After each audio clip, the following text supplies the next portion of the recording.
Tom et Carotte 46, octobre-novembre 2009. Thème du mois, la rédemption. La rançon de Perlimpinpin. Édition spéciale. Attention, Fifrelou est de retour. Le journal, s'il vous plaît. Mauvaise nouvelle, Tom et Carotte.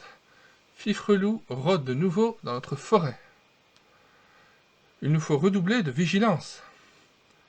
Quelques instants plus tard. Bonjour Célestin. Bonjour les amis. Excusez-moi, je ne peux m'arrêter trop longtemps, je risquerais de me refroidir. Ah, je comprends, mais fais très attention, Fifrelou est de retour. Merci, mais pas de problème, je cours vite. Regardez. Peut-être.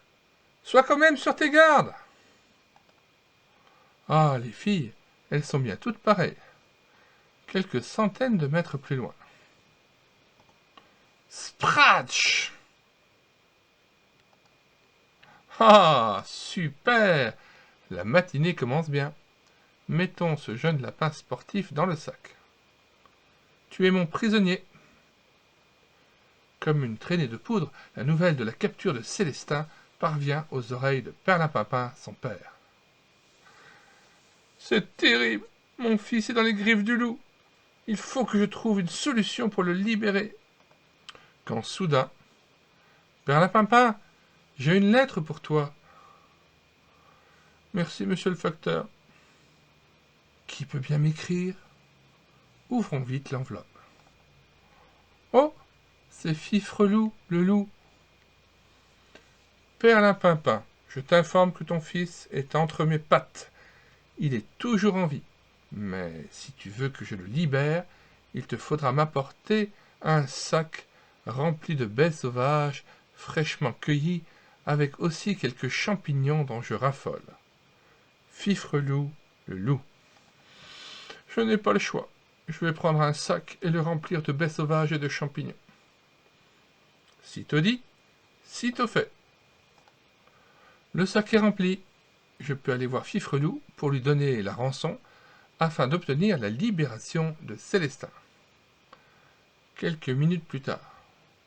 Fifrelou, voilà la rançon demandée. Des baies sauvages et des champignons fraîchement cueillis. Donne! J'accepte la rançon. Mais si tu veux voir ton fils retrouver la liberté, tu vas devoir rester encore un peu en ma compagnie. Mais pourquoi? Le temps que je vérifie si les fruits et les champignons ne sont pas empoisonnés. D'accord, entendu. N'aie plus peur, mon fils, il est temps pour toi de rentrer à la maison. Enfin, papa, je ne peux pas te laisser seul avec Fifrelou. Accepte mon sacrifice. Dépêche-toi, maman t'attend. Obéissant, Célestin regagne son logis où l'attend sa maman, entourée de grands papinous, de Tom et de Carotte. Quelle joie de te revoir! Mais où est papa? Il est resté prisonnier chez Fifrelou. On ne va pas le laisser entre ses griffes. Il faut le libérer. Tu as raison. Je vais immédiatement convoquer les membres du Conseil de la forêt pour une réunion exceptionnelle, avant que le soleil ne se couche sur la forêt. Merci d'être venus aussi nombreux. Comme vous l'avez peut-être appris, Fifrelou a gardé Perlimpinpin prisonnier en échange de la liberté de son fils Célestin. Il faut le libérer. Oui, mais comment? J'ai une idée. Laquelle? Creusons un trou que nous recouvrirons de branchages et attirons Fifrelou afin qu'il tombe dedans. C'est une bonne idée, même si elle n'est pas très originale, je suis d'accord. J'ai une pelle, je suis volontaire pour creuser. Moi aussi. Nous aussi. Et nous, pour évacuer la terre. Maintenant, je propose que nous allions tous nous reposer.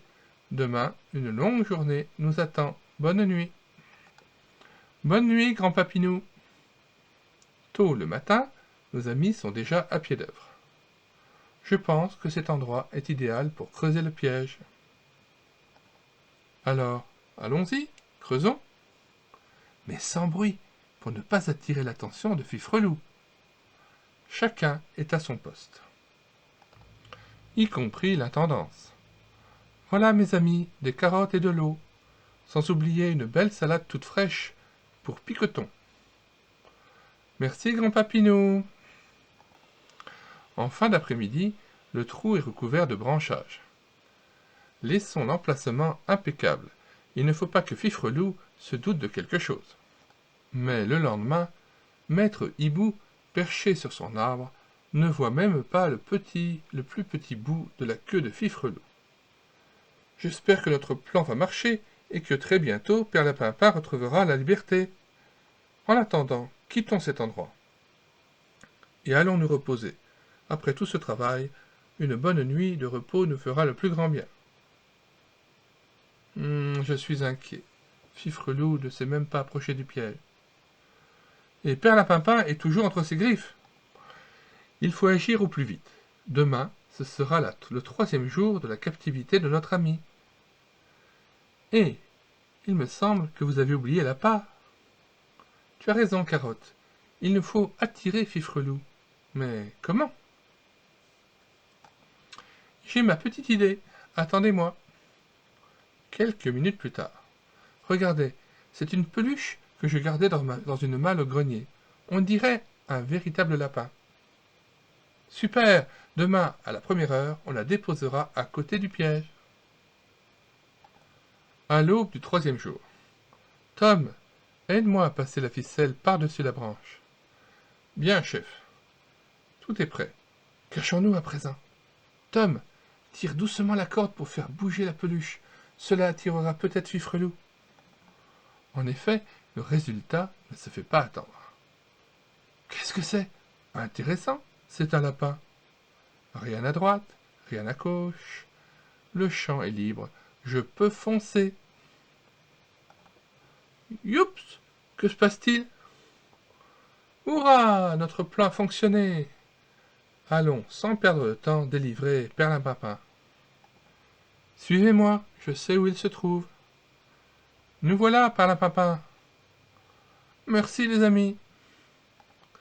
C'est plutôt à moi de te remercier, car tu as accepté, par amour pour moi, de prendre ma place.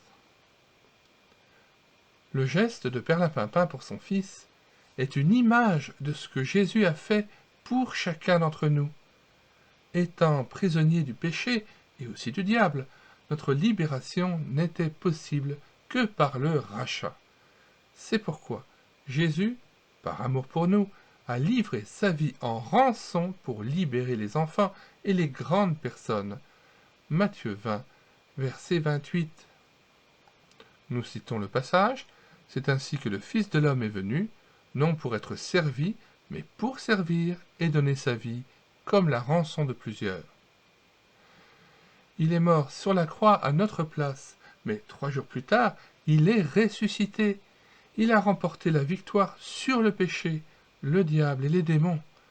Pour être au bénéfice de ce rachat, il te suffit de croire que Jésus est mort sur la croix pour toi et de le recevoir comme ton sauveur. Si tu veux en savoir davantage sur la signification du mot rachat, tourne vite la page pour lire les explications du professeur Kittem. Les dossiers du professeur Kittem. Le rachat ou la rédemption. Définition. La rédemption est le prix à payer pour libérer un esclave. Pourquoi? Parce que tout garçon, toute fille, tout homme ou toute femme a péché. Épître aux Romains, chapitre 3, verset 23. Nous citons précisément le passage de Romains chapitre 3, verset 23, car tous ont péché et sont privés de la gloire de Dieu.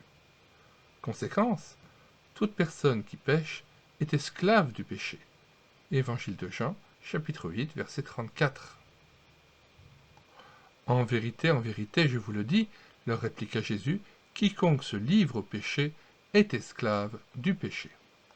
Qui a payé le prix pour notre libération? C'est Jésus qui a payé la rançon en versant son sang à la croix. Évangile de Matthieu, chapitre 20, verset 28. C'est ainsi que le Fils de l'homme est venu, non pour être servi, mais pour servir et donner sa vie comme la rançon de plusieurs. Épître aux Éphésiens, chapitre 1, verset 7.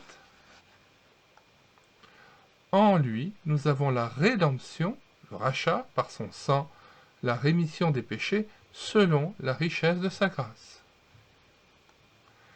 Et enfin l'Épître aux Colossiens, chapitre 1, versets 13 à 14. On commence déjà avec le verset 12. « Rendez grâce au Père qui vous a rendu capable d'avoir part à l'héritage des saints dans la lumière, qui nous a délivrés de la puissance des ténèbres et nous a transportés dans le royaume du Fils de son amour, en qui nous avons la rédemption, la rémission, c'est-à-dire le pardon des péchés. » La Bible parle souvent de rédemption, de rachat. Dans le livre de Ruth, que tu pourras lire à partir de la page 22, le thème du rachat contre paiement occupe une place importante. Dans ce beau récit, tu découvriras que le rachat de Boaz est une image de la rédemption offerte par Jésus-Christ. Une belle histoire de la Bible. Ruth. Ruth est une jeune femme du pays de Moab. Se retrouvant seule à la mort de son mari, elle décide de suivre sa belle-mère Naomi et lui dit « Où tu iras, j'irai. Où tu habiteras, j'habiterai. » Lorsque Naomi et Ruth arrivent à Bethléem en Israël, la récolte de l'orge a commencé. Ruth se met à glaner des épis derrière les moissonneurs dans un champ appartenant à Boaz. Boaz est un homme riche, juste et bon. « Qui est cette jeune femme » interroge-t-il en montrant Ruth. Apprenant qu'il s'agit de la belle-mère, de la belle-fille de Naomi, il ordonne aux ouvriers d'être généreux et aimables envers elle. Surprise, Ruth se prosterne devant Boaz et lui demande « Pourquoi es-tu aussi bon envers moi qui suis une étrangère ? Tes serviteurs me laissent exprès une grande quantité d'orge, et je peux boire aux cruches qu'ils ont remplies. »« Tu t'es montré attaché à Naomi, » répond Boaz, « et tu as tout quitté pour vivre en pays inconnu. Que Dieu te récompense pour ce que tu as fait, car c'est sous ses ailes que tu es venu te réfugier. » Toute la journée, Ruth ramasse des épis dans le champ de Boaz. Le soir venu, elle apporte un gros sac de grains d'orge à Naomi. Elle lui donne également tout le reste de son repas. Et Naomi est heureuse du succès de Ruth. « Où as-tu ramassé tous ces épis » demande Naomi. « J'ai travaillé dans le champ d'un homme nommé Boaz, » répond Ruth.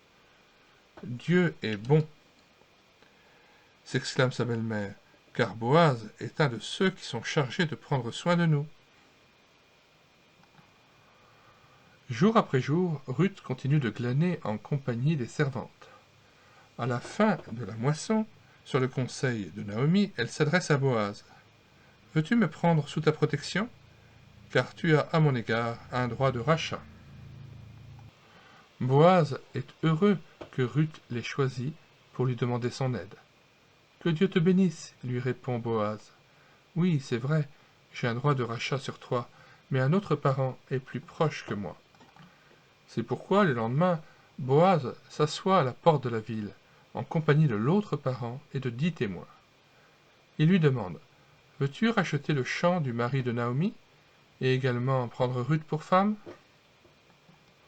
Non, » répond cet homme, « reprends à ton compte mon droit de rachat. » Avec joie, Boaz se marie avec Ruth, et le Seigneur les bénit. Plus tard, Ruth deviendra enceinte. Elle mettra au monde un garçon. Les femmes du voisinage l'appelleront Obed. Ce sera le grand-père du roi David. Plongeons nos regards dans la Bible. Ruth revint auprès de sa belle-mère, et Naomi dit « Est-ce toi ma fille ?» Et Ruth lui raconta tout ce que cet homme avait fait pour elle. Ruth chapitre 3, verset 16. Ruth, les bras chargés d'orge, retourne chez Naomi et lui raconte non pas ce qu'elle a fait, mais ce que Boaz a fait pour elle. Réflexion. Parles-tu de Jésus à tes amis? Leur dis-tu tout ce qu'il a fait pour toi? Luc chapitre 8, verset 39. Nous lisons précisément le passage, à partir du verset 38. L'homme de qui étaient sortis les démons lui demandait la permission de rester avec lui. Mais Jésus le renvoya en disant « Retourne dans ta maison et raconte tout ce que Dieu t'a fait. » Il s'en alla et publia par toute la ville tout ce que Jésus avait fait pour lui. Une petite histoire pour illustrer cette vérité. Les trésors à partager. Ce sont les vacances, et la petite Elsa s'ennuie. Pourtant, son coffre à jouets est rempli de trésors, poupées, dinettes, peluches, jeux, et j'en oublie. Tout cela, c'est bien, se dit-elle, mais j'aimerais pouvoir m'amuser avec quelqu'un, ce serait tellement plus agréable. C'est pourquoi, avec l'autorisation de sa maman, elle invite Émilie, sa cousine, à venir chez elle ce mercredi. Elsa est heureuse et fière de lui montrer et de partager ses jouets. La journée passe trop vite pour les deux fillettes qui, le soir arrivé, doivent se quitter en se promettant bien sûr de se revoir. Jésus a déposé dans ton cœur des trésors, la paix parce qu'il a pardonné tous tes péchés, la joie, la douceur, l'amour, ainsi que son Esprit Saint. Rien n'est plus précieux sur cette terre que ces richesses célestes. À l'exemple d'Elsa, qui a invité Émilie et partagé ses jouets avec elle, sois heureux et fier de parler à tes frères et sœurs et à tes amis de ton grand trésor, le Seigneur Jésus, et propose-leur de s'approcher de lui. Prière. Aide-moi, Jésus, à te faire connaître à ma famille, mes voisins, mes copains, c'est-à-dire à tout mon entourage. Si vous avez aimé la lecture de ce magazine chrétien pour enfants, abonnez-vous pour vos enfants à cette chaîne et l'écoutez sa parole afin d'être tenu au courant des différentes BD que nous lisons en caméra de documents. Nous faisons de même avec les magazines pour adolescents Tournesol, magazine chrétien qui existe depuis maintenant plus de 60 ans et dont nous lisons en caméra de documents les anciens numéros. Sur médiathèquechrétienne.fr, vous pourrez télécharger gratuitement cette BD Tom et Carotte et la relire avec vos enfants. Allez à la page d'accueil pour voir les cantiques, les films et les livres que nous vous proposons. Bonsoir à tous et je l'espère, à bientôt.